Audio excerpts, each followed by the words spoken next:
сайжруулсан хувилбар дээр бол одоо ингэж харагдаж байгаа. За одоо хэрвээ та нар яг сайн анзаарах юм бол нэг тийм ингэж хураагдаж ингэж яг орж байгааг бол анзаарна.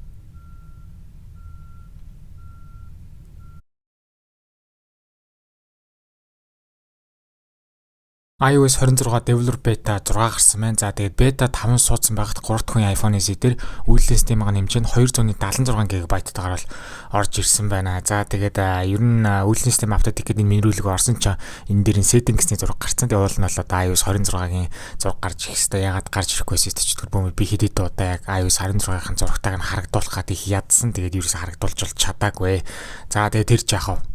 Тэгээд апдейт хийхээс өмнө утсан дээрх сул зай 4050 GB байсан бол апдейт хийсний дараа сул зай маань илүү багасаад 3949 GB бол болсон. За тэгээд яг шууд нэг өөрчлөлтийг бол анзаарж байгаа. Юу гэхээр яг апдейт хийхээс өмнө about menu маань ийм байсан бол апдейт хийсний дараа арт талынхан дээр одоо цагаан хэсэг нь илүү одоо саарл болсныг бол та нараа анзаарж байгаа хаа. Энэ бол миний хамгийн түрүүлж анзаарсан энэхүү апдейтны өөрчлөлт бол байж таарсан. Үйлдэл системийн код нь 23А 5318C-гээр бол гарсан. За тэгээд яг энэ гарсны дараа төд бодлого хэд хоногийн дараа дахиад дараа нь гарсан 26-гийн одоо шинэ хувилбар нь болохоор 23A5318F-гээр бол ингээд гарсан. За тэгээд энэхүү бета 6 дээрх ганц дурдах хамгийн чухал буюу баяг iOS 26 дундаасаа бараг хамгийн чухалтай орох өөрчлөлт нь одоо ингээд бета 6 дээр орж ирсэн.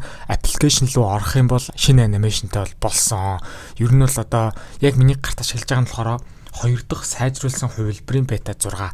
Анхны гарсан бета 6-гийн эхний хувилбар дээр бол хараахан бол яг сайн анзаарахдаггүйсэн. Ялангуяа миний утсан дээр одоо товчлууртай утсан дээр товчоод дарж гардаг болохоор тэр анзаарахдаггүйсэн. Харин бүтэн дийлэгтэй iPhone-ууд удаан юм хурдан гарахад бол яг илүү сайн анзаарагдахар бол байсан. Тэгээд миний утсан дээр бол тэгж бол хараахан яг гойж чадахгүйсэн. Screen record хийж байгаад удаашруулсан байдалтайгаар л харуулахгүй бол одоо болохгүйсэн. Тэгээд ямар ч байсан сайжруулсан хувилбар дээр бол одоо ингэж харагдаж байгаа.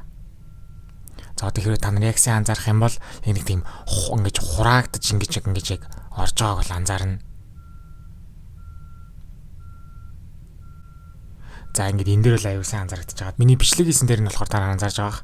Би шууд application-с ороо гараад тоон бодно тухай бүртэн тараад байгаа. Яг анимашныг сайн харуулахын тулд ингэж яг одоо арай нэг ингэж дэлгэгдэж ингэж нээгддэг нэг тийм шинэ анимашнтай болсон. Тэгээд хамгийн сүүлд миний угаасаа хамгийн сүүлд iOS 10 дээр л те 10-аас одоо 11 яг мерсээр нэг анимашны өөрчлөлтүүд бол байдаг. Тэгээд яг энэ шиг яг мэдгэдэгхүүц яг анимашны өөрчлөлт бол сүүлд iOS 10 дээр байсан. iOS 10 ч одоо 2000 хэдэн он юм бэ? 11, 12, 13, 14, 15, 16, 17, 18. Тэг бараг 8, 9 жилийн өмнө юм анимашнд байсан. Тэгээд тэр үеэс хойш нэг нүдэн мэдгэцгүүч анимашны өөрчлөлт бол ерөөсөө огт гараагүй байсан бол одоо ингээд нэг iOS 26 дээр ингээд шинэ анимашнтай болж энэ бол тэг үнэхээр одоо гайхалтай гэхээс ороод юу гэх вэ? Дээшээ харагдахад сайн анзаарах тухайн доороос нээгдэхэд л аюулсан яг анзаарагдаад байгаа.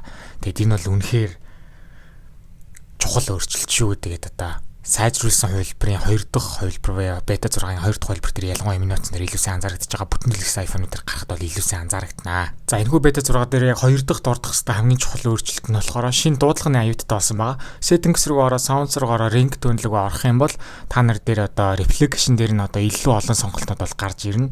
Одоо ингэ буцаага хураачин reflection дээрээ тэр default гэдэг дээр нь дараад доошогоо бол одоо ийм олон сонголтоос default-ыг бол та нар бүгд мэдж байгаа. Ингэж бол дуурдаг. За дараагийнх нь ингэ дуурж чинь. За dreamer нь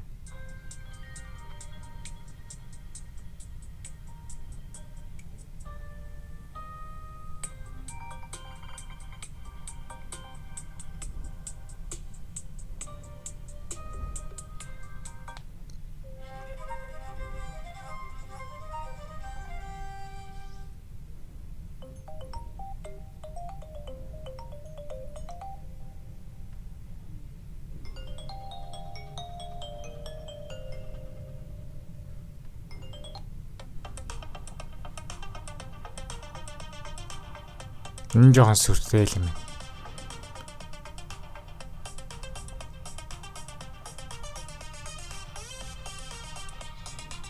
За тэг ямар ч үсэн ийм зөндөө олон ийм шинэ одоо альтернатив хувилбартай ийм дефолт аягийнх нь reflection ийм олон сонголтуудтай болсон. За тэгээд ямар нэгэн байдлаар дуудлага ирлээ гэж бодоход тэр яг дуудлагаа аваад тэр хүнтэйгээ ярьж байхад эсвэл залгаж байхад арт талынхын тэрний ерөнхий байгаа өнгө нь чи дэлгэсэн дээрээ ямар зураг юу тавьснаас шалтгаалыг тэрнтэй ч адилхан уусчул харагддаг болсон мөлий. Өмнө нь бол тийм бол байгаагүй.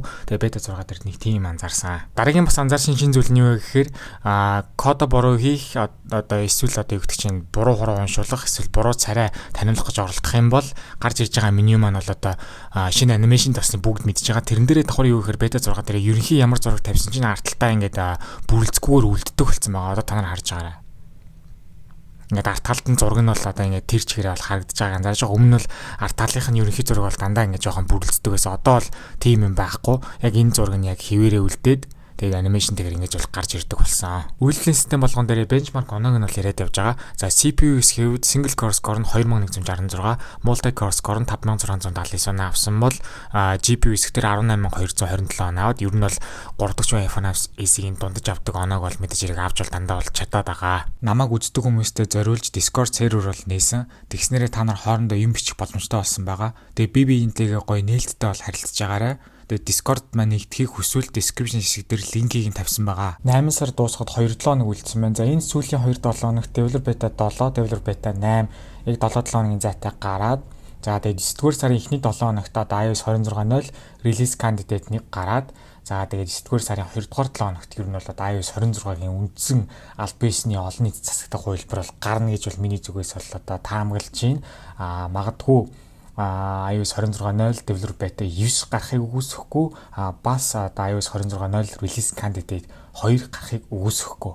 Тийм тохиолдолд бол iOS 26-гийн одоо аль биесний хувилбараас жоохон хоншлоод 9 сарын дундуур юм уу 9 сарын бүр сүүлчээр гарахыг бол үгүйсэхгүй. Гэхдээ жил болгоны дунджийг харж байхад бол ер нь бол одоо iOS 26 бол 9-р сарын 2-р 7 хоногт бол ер нь бол гарна гэж бол бодож байна. Тэгээ ерөнхийд нь анзаарах юм бол ер нь Beta 6-аас ер нь авахуулаад эхлээд ер нь ажиллагаа талаасаа гацалт идэрнэг харьцангуй арай гайгүй болж байгаа бол анзаарэгдэж байгаа. Тэгээд зарим хүмүүс ч бас анзаарж байгаа байх.